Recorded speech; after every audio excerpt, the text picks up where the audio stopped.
Sebelum kita bahas tentang Yahudi dan Nasrani, kita bahas pada nenek moyang kita, bapak ibu kita semua, yaitu bapak manusia, yaitu Nabi Adam alaihi salam. Nabi Adam manusia pertama yang diciptakan oleh Allah. Nabi Adam mengetahui jika pada akhirnya ia sebagai khalifah, pengganti malaikat di bumi, dan ia enggan meninggalkan surga. Itu ketika kita baca dalam ayat-ayatnya, setelah dia mengetahui pada akhirnya dia akan diturunkan ke dunia, itu yang menjadi awal mula akhirnya dia dibisiki oleh syaitan. Kita akan bahas tentang khalifah di sini. Pertama, di dalam Quran surat Al-Baqarah ayat 30, Allah Subhanahu wa taala berfirman yang artinya Bismillahirrahmanirrahim. Dan ingatlah ketika Tuhanmu berfirman pada para malaikat, aku hendak menjadikan khalifah di bumi.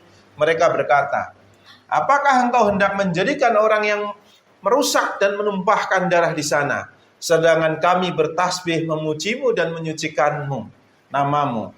Dia berfirman, sungguh aku mengetahui apa yang tidak kamu ketahui.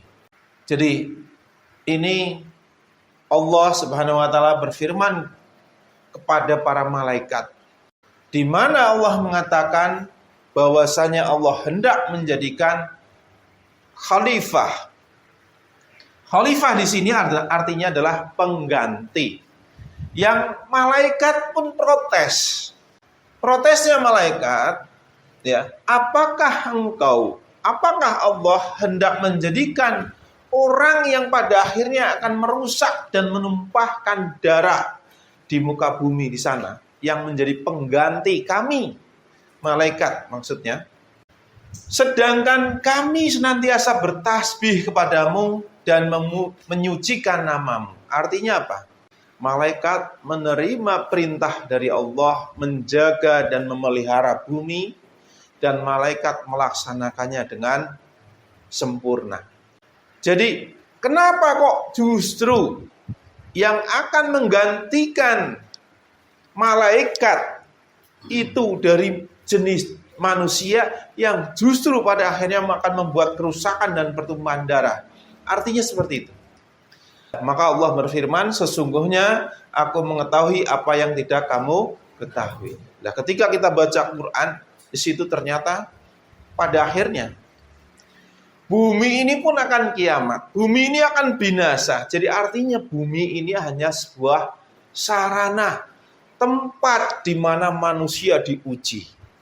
Orang yang benar-benar beriman pada akhirat dan orang-orang yang tidak beriman pada akhirat. Di sana tempat ujian.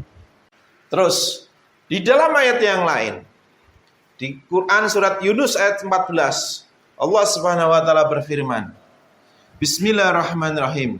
Kemudian kami jadikan kamu sebagai pengganti-pengganti mereka di bumi setelah mereka, untuk kami lihat bagaimana kamu Jadi khalifah itu artinya walaupun.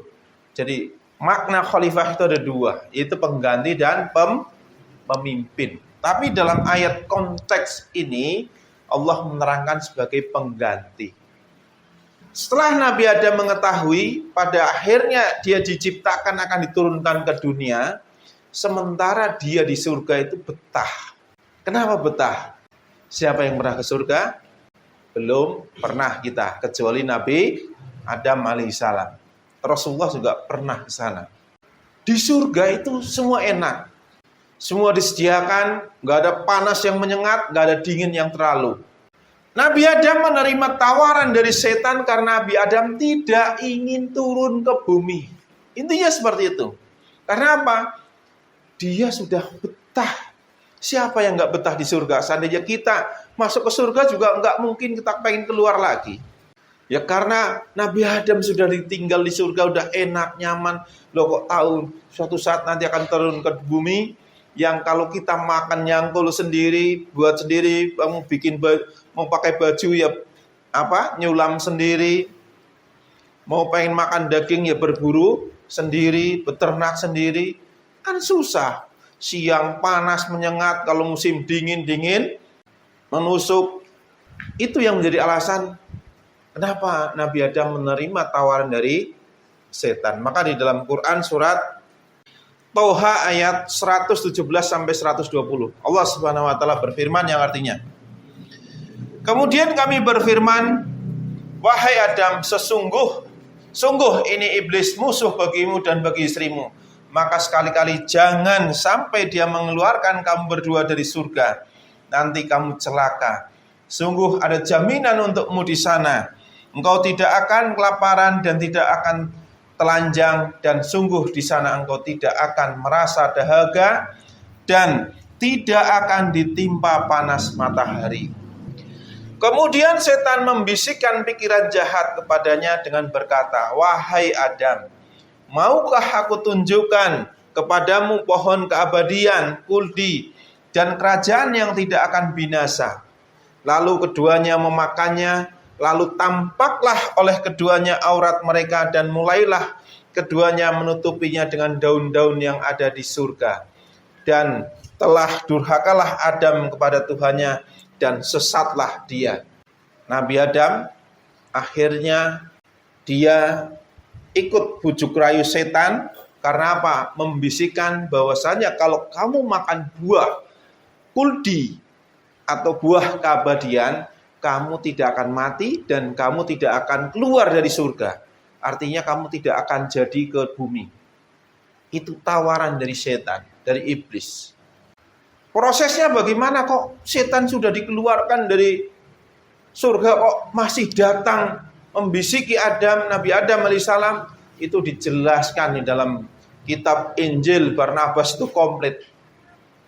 Iblis menggunakan ular sebagai kendaraan, dia masuk ke dalam surga dan membisikkan pikiran jahat tersebut.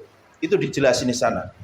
Maka setelah Nabi Adam tersesat karena dia tidak mentaati Allah, dia diusir dari surga dengan tidak hormat, dia turun ke dunia. Di dunia dia banyak menangis dan terus menangis sampai akhirnya Allah menerima taubatnya. Dari sinilah ujian berawal. Barang siapa yang tujuan hidupnya adalah akhirat, yaitu surga, yang tujuan hidupnya adalah kembali lagi ke surga, dia mendapatkan petunjuk. Dan barang siapa yang menjadikan dunia ini sebagai tujuan hidupnya, dia telah tersesat. Itu awal mula.